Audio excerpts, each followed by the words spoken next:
नमस्कार विद्यार्थियों, वंदे वाणी हिंदी साहित्य चैनल में आप सभी का स्वागत है।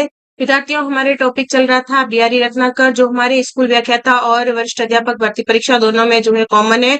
और इसमें जो वरिष्ठ अध्यापक भर्ती परीक्षा है, इसमें 1 से लेके 20 तक के जो दोहे हैं वो हमारे कोर्स में हैं, और स्कूल व्याख्याता भर्ती परीक्षा में 1 से 25 दोहे हमारे कोर्स में हैं। तो हम आज 1 से लेके 15 तक दोहे हमने क्लियर कर लिए हैं, और आज हम 16 से लेके 20 तक दोहे पढ़ेंगे। और बाकी जो हमारे स्कूल व्याख्याता भर्ती परीक्षा में 5 जो एक्स्ट्रा दोहे हैं, उनको हम 21 से लेके 25 को अगली क्लास में पढ़ेंगे। और आज हम 5 दोहे पढ़ेंगे 16 से लेके 20 तक। विद्यार्थियों, जैसा कि आपको पता है, स्कूल व्याख्याता भर्ती परीक्षा जो है हमारे उसका जो है आ गया शेड्यूल, विज्ञप्ति आ गई है, और उसकी जो है परीक्षा भी लगभग हो जाएगी इसी साल।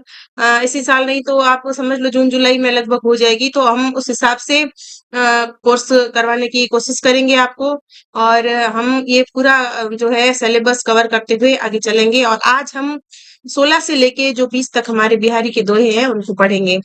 तो विद्यार्थियों, शुरू करते हैं हम। 16वां दोहा है हमारे। झीने पट में झलमली छलकती ओप अपार, सुर तरु की मनु सिंधु में लसती सपल्लव डार। यहाँ पे बिहारी लाल जी कह रही हैं कि इसमें नायिका के झीने वस्त्र में दिखाई देने वाली नायिका की जो शारीरिक झलक है, जो सौंदर्य है, उसकी जो है यहाँ पे प्रशंसा बिहारी लाल कर रहे हैं। इस छंद में नायक नायिका के झीने वस्त्र में से दिखाई देने वाली नायिका की शारीरिक झलक का सौंदर्य उत्प्रेक्षा अलंकार के आधार पर प्रकट कर रहा है। झीने पट में झलमली छलकती ओप अपार, सुर तरु की मनु सिंधु में गलस्ती सपल्लव डार। यहाँ नायिका ने झीने वस्त्र धारण कर रखे हैं। नायक अपने आप नायिका के सौंदर्य को देखकर कहता है कि सुंदरी के झीने झीने वस्त्रों में से उसके शरीर की अपार शोभा जो है झिलमिला रही है, झलक रही है। वह वस्त्रों से फूटता हुआ सौंदर्य प्रकाश ऐसा लगता है मानो कल्प वृक्ष की डाली जो है, कल्प वृक्ष की जो शाखा है वो पत्तों सहित समुद्र में शोभायमान हो रही है। यानी कि जो है कल्प तरु की जो शाखा है, जो डाली है, उसकी जो है छाया जो है वो किसमें दिख रही है? वो समुद्र में दिख रही है। नायिका के सुकोमल हाथ, पांव, होठ, कान आदि को कवि ने सब पल्लव डार कर पत्तों से उपमा दी है।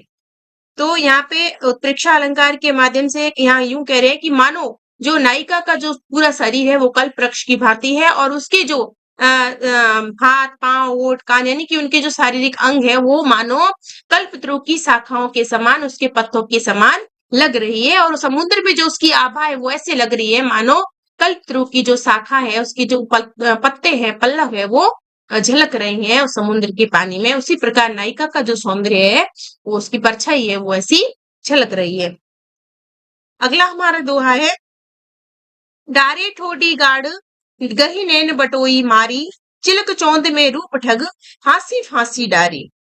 डारे ठोडी गाड़ गही नैन बटोई मारी, चिलक चौंद में रूप ठग हासी फांसी डारी। यहाँ पे विद्यार्थियों सांग रूपक अलंकार का प्रयोग हुआ है। अंग अंग पर यहाँ पे रूपक नजर आ रहा है।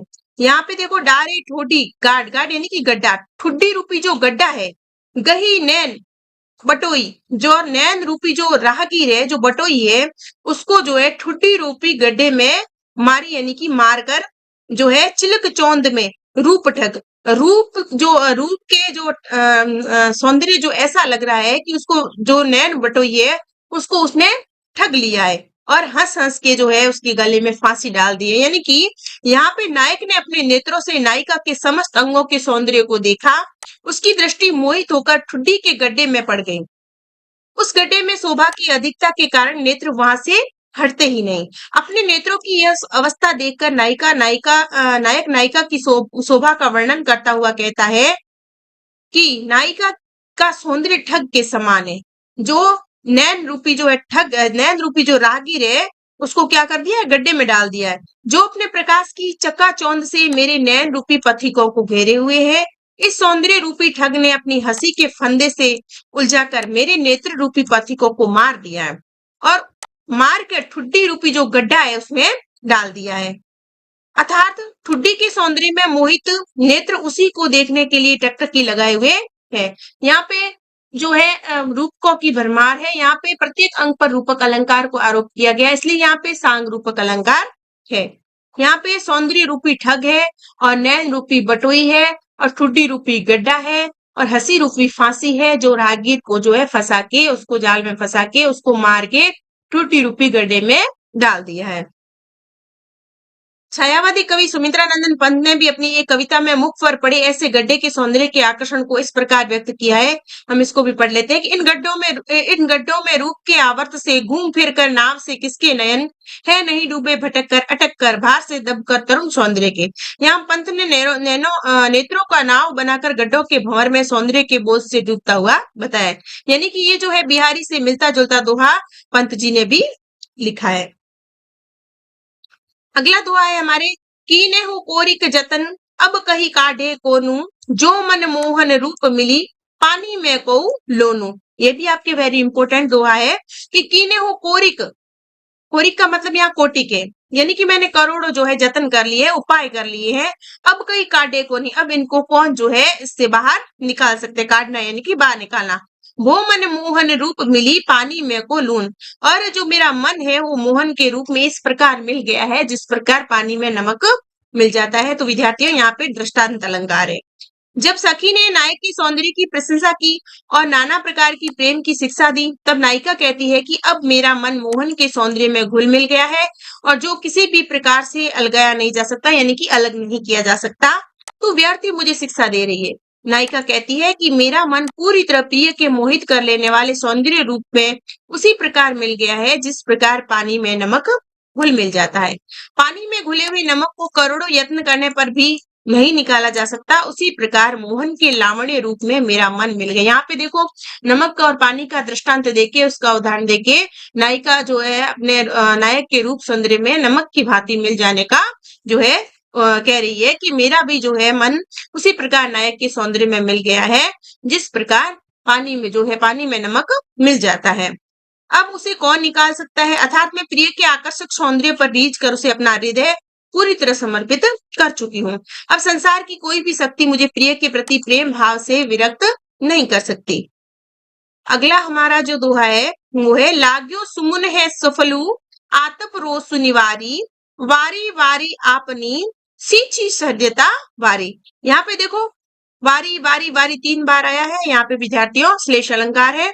यहाँ लाग्यो सुमन है, सफलु आत्मपरोस निवारी वारी, यानी कि बारी, एक बार बारी का मतलब बावली है और दूसरी बारी का मतलब जो बारी यानी कि उसकी जो है बारी आपनी सिंची, यानी कि एक बार बारी का बावली है, दूसरी बार बारी का अर्थ बारी या सखी से भी हो सकता है। और आपनी सिंची सुहृदयता बारी, इस बारी का अर्थ है वाटिका। यहाँ पे एक दिन नायिका के यहाँ नायक के आने का जो निश्चय था वह बहुत उत्कंठा के साथ प्रतीक्षित थी। उसके आने में विलंब कर दिया। नायक ने क्या किया, आने में विलंब कर दिया। नायिका मन ही मन अपने प्रिय में ही नायिका का जो मन है वो अपने प्रिय में ही लगा हुआ था। अधिक विलंब जानकर वह कुछ रुष्ट सी होकर जी बहलाने के लिए अपनी वाटिका में भ्रमण करने लगी। वहां उसकी बहू, कुछ बहिरंगनी सखियां भी थी तथा माली भी था। इसी समय उसकी अंतरंग सखी वहां आ पहुंची। यह नायक के पास गई हुई थी और उसका आश्वासन भरा संदेश लेकर आई थी, किंतु यहाँ अनेक बाहर की स्त्रियों और मालिक की उपस्थिति में वो नायिका से स्पष्ट कुछ भी नहीं कह पाई थी, कुछ कह नहीं पाई। अब नायिका जो है नायक का संदेश लाई थी, लेकिन वो नायिका को इतने जनों के सामने, इतनी सखियों के सामने, और माली भी खड़ा था उन सब के सामने, नहीं बता पा रही थी। तो उसने माली की ओर अभिमुख होकर श्लेष अलंकार के माध्यम से ऐसी बात कही जिसका प्रकट अर्थ माली और उसके उद्यान के लिए था, किंतु मुख्य श्रृंगारी कथन वह नायिका तक पहुंचाने में सफल हो जाती है। यहाँ श्लेष का व्यापक जाल है, इसलिए मुख्य अर्थ उसमें उलझकर रह गया है। पहला अर्थ माली के प्रति, हे माली, अभी तेरी बाड़ी उद्यान में पौधों के पुष्प आए हैं, समय पर इन पुष्पों से फल भी बनेंगे, तो इनकी देखभाल करता रहे। इन्हें सूर्य की प्रचंड घाम से यानी कि गर्मी से बचा और अत्यंत प्रेम पूर्वक इस बाड़ी को पानी से सींचता रहे, अवश्य इसमें फल भी लगेंगे। दूसरा, नायिका के प्रति जो सखी का कथन है, बिहारी का ये दोहा श्रृंगार परक है और उसका अभिष्ट अर्थ यही है कि सखी नायिका से कहती है कि जो ऊपर से माली के प्रति दिखाई देता है, किंतु अंततः संकेत रूप में वह नायिका तक उसके प्रिय के आश्वासन का समाचार पहुंचा ही देती है। सखी कहती है कि हे बारी, बाली के, बारी मतलब बाली के, भोली स्त्री, तेरा मन जिस प्रिय में लगा हुआ है, तू जो लालसा बनाए हुए है, तेरी इच्छाएं सफल होगी अवश्य ही। जिसमें तेरा मन लगा हुआ है वह तेरा प्रिय तेरे यहाँ आएगा और तेरी मनोकामना पूरी करेगा। तो इस प्रचंड रोष का निवारण कर तथा अपने अवसर पर प्रिय की सहृदयता के सुंदर वचन रूपी पानी से जो है सींच, ताकि तेरे प्रेम में अधिकाधिक वृद्धि हो सके। यहाँ पे देखो, यहाँ पे उधर माली को पानी डाल के पौधों को सींचने की बात कर रही है और इधर जो नायिका के मन में प्रिय के प्रति प्रेम है उसको जो है सहृदयता रूपी जो समाचार भेजा था नायक ने, उसको तू अपने उनके जो नायक के सुंदर वचन है उस वचन रूपी पानी से तू अपने जो है मन के अंदर जो नायक के प्रति प्रेम है, सहृदयता है, उसको सींच। सखी ऐसी बात जो है नायिका से कह रही है। अगला हमारे दोहा है, अजो तरियो ना ही रहो श्रुति सेवक एक रंग, नाक बास बेसर लयो पसी मुकुतन के संग। यहाँ पे विद्यार्थियों, अजो तरियो ना ही रहो श्रुति सेवक एक रंग, नाक बास बेसर लयो पसी मुक्तन के संग। यहाँ पे तरुणा एक कान का आभूषण है। यहाँ पे इस दोहे में भी श्लेष अलंकार का चमत्कार है। एक और वह नायिका के बेसर यानी कि नाक में पहनने का आभूषण का वर्णन करता है, तो दूसरी ओर सत्संग के प्रभाव की व्यंजना भी करता है। पहला अर्थ, बेसर के पक्ष में नायिका ने नाक में बेसर तथा कानों में तरियोना यानी कि कर्णाभूषण दान कर रखा है। कवि कहता है कि आज तक तरियोना निरंतर एक ही ढंग से स्थिर भाव से कानों की सेवा करता रहा है, फिर भी यह उपेक्षित बना हुआ है, अर्थात निरंतर सेवा करने पर भी इसका दर्जा ऊंचा नहीं हुआ है, यह प्रधान स्थान पर ही बना रहा है। किंतु बेसर यानी कि मूंगा ने मोतियों का संग पाकर उस नायिका के नाक में स्थान पा लिया है। इस प्रकार वह अपना दर्जा ऊंचा करने में समर्थ हुआ है कि बेसर नायिका के नाक से मुख्य अंग में नाक जैसे मुख्य अंग में रहने का अवसर मिल गया किसको, बेसर को। लेकिन जो तरियोना है, जो कान का आभूषण है, वो अभी तक वही है। दूसरा, सत्संग के पक्ष में निरंतर श्रुति यानी कि वेद का सेवन करने पर मनुष्य अदम ही बना रहा, उसका विस्तार नहीं हो सका। वह तरियोना जिसका उद्धार न हुआ हो वही बना रहा। किंतु बेसरी यानी कि महाअदम व्यक्ति ने मुक्त प्राणियों सज्जनों के सत्संग में रहकर नाक यानी कि स्वर्ग में निवास स्थान प्राप्त कर लिया है। सत्संग के प्रभाव से अदम व्यक्ति भी स्वर्ग प्राप्त कर लेते हैं। तो यहाँ पे विद्यार्थियों इस दोहे में सत्संग का प्रभाव बताया है कि जैसी आपने संगति की है उस हिसाब से ही आपको जो है आपका स्थान प्राप्त होगा। तो विद्यार्थियों, ये हमने जो है 16 से लेके 20 तक दोहे बिहारी के पूर्ण कर लिए हैं और ये वरिष्ठ अध्यापक भर्ती परीक्षा में जो हमारे बिहारी के दोहे थे वो हमने पूर्ण कर लिए हैं। अब जो व्याख्याता भर्ती परीक्षा में 5 दोहे और है, उनको हम 21 से लेके 25 तक के जो दोहे हैं अगली क्लास में पढ़ेंगे। तब तक के लिए धन्यवाद।